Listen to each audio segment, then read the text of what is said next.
Welcome back, Shapeshifters. Today's episode is all about the law of self-preservation, what it really means, how to understand it, how to reclaim it to create more energy and peace in your life. You are going to learn how to set boundaries, prioritize rest, and make choices that are really going to support your own well-being. So first off, what is this law of self-preservation? What does it come from? What does it mean? So if you listen to my Afro-Indigenous Cosmologies episode, and if not, I would recommend you go back and do it, you will learn that there are universal laws. These are the laws of the universe. For example, as above, so below.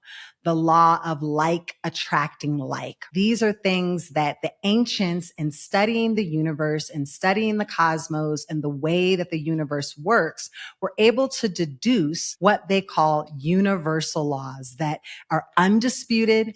They are adopted by science. They are also adopted by certain spiritual traditions. And so today we're going to talk about one of them, the law of self-preservation.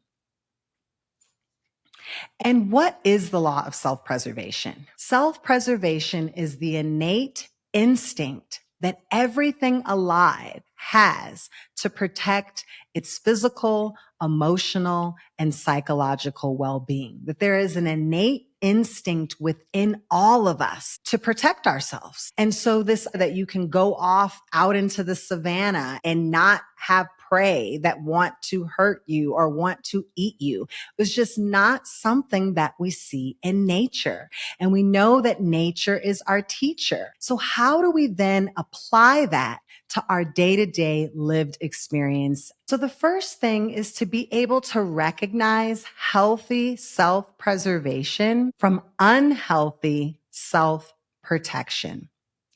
Healthy self-preservation is going to allow you to mitigate any threats to your physical, emotional, and psychological body through healthy choices that are going to allow you to thrive. Unhealthy self-protection really comes more from fight or flight. It's when we get locked into a level of fear, and that fear becomes a cage that limits our ability to make expansive choices. It also limits our ability to grow and creates this illusion of safety.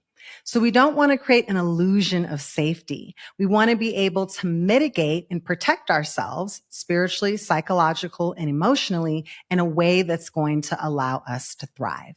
So the first thing is, how do we recognize where we're at? How do we recognize if we're in a place of unhealthy self-protection versus healthy self-preservation? So some signs that you're out of alignment with self-preservation. Physically, are you prone to illness? Are you having difficulty sleeping? Are you having chronic fatigue? You're always tired. Also, emotional indicators. Do you have a lot of nervousness, a lot of physical anxiety, a lot of fear of the future? When you think about the world, do you always go to a place of worst case scenario or best case scenario? What are your behavioral patterns? Do you find yourself in a place of people pleasing? Do you view others as threats, or do you view them as opportunities? Do you have an inability to even set boundaries for yourself? Also, looking at what some of the cognitive signs, what's going on in your head. How do you talk to yourself?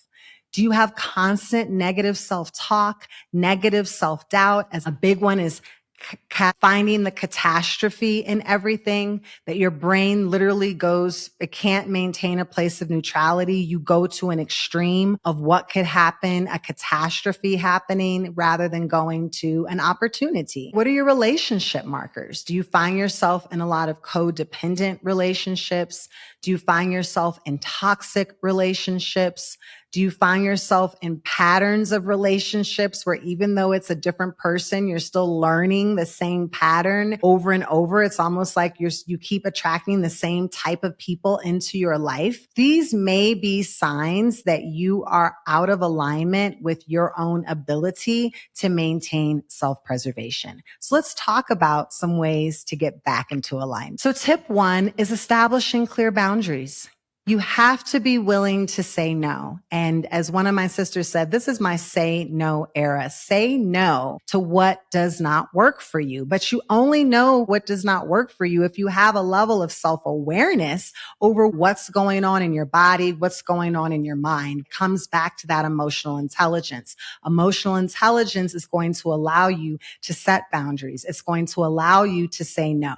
It's going to allow you to have difficult conversations with other people and not feel regret or shame or like you did something wrong. It's going to allow you to listen to the pushback of others, but stay firmly grounded in what you need. Also, creating your radical self-care plan. And I use the word radical because often when we think of self-care, it's like, getting a massage or getting a mani-pedi, and those things are not bad, but I mean a real radical self-care plan. So for example, when you find yourself in heated times, when you find yourself under tension, what do you go to? What are those things that you know are going to anchor you back, that are going to help you regulate your nervous system? Being able to know them, being able to call upon them. Maybe there's a playlist of music that you know is going to ground you.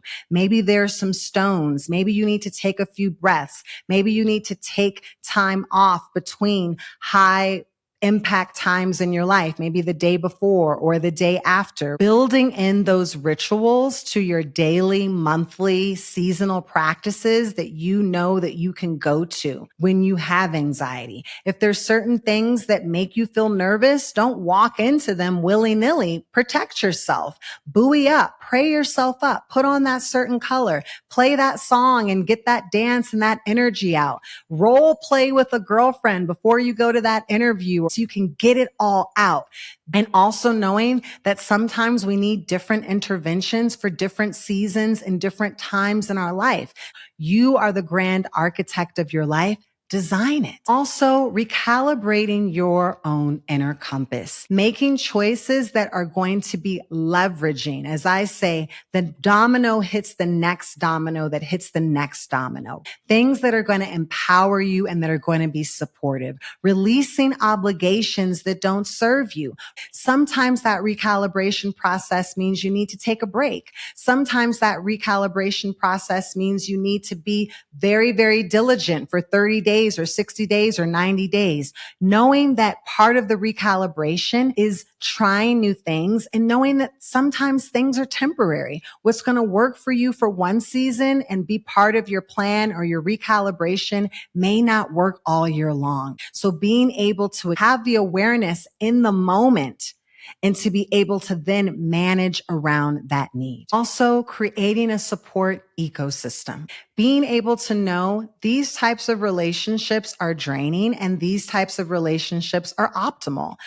Getting support through counseling, life coaches, support groups, affinity groups, other people who are maybe challenged with similar things. None of us are able to be successful alone. And so we have to learn how to ask for help without shame. We have to be able to call in others and call upon others who really can be a value add in our life. So if you have people that are draining your energy and then you're going to them to ask for help, they've already shown you who they are.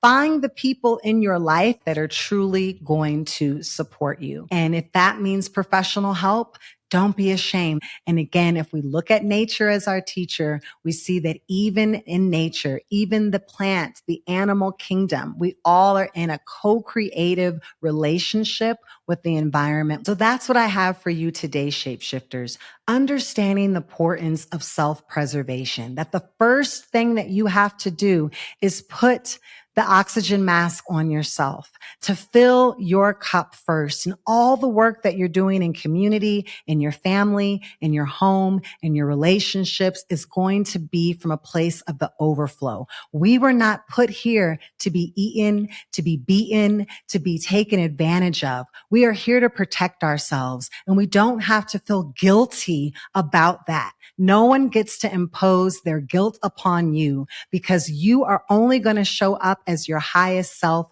when you are giving and preserving to yourself. To know that all the other laws of nature start with that one law.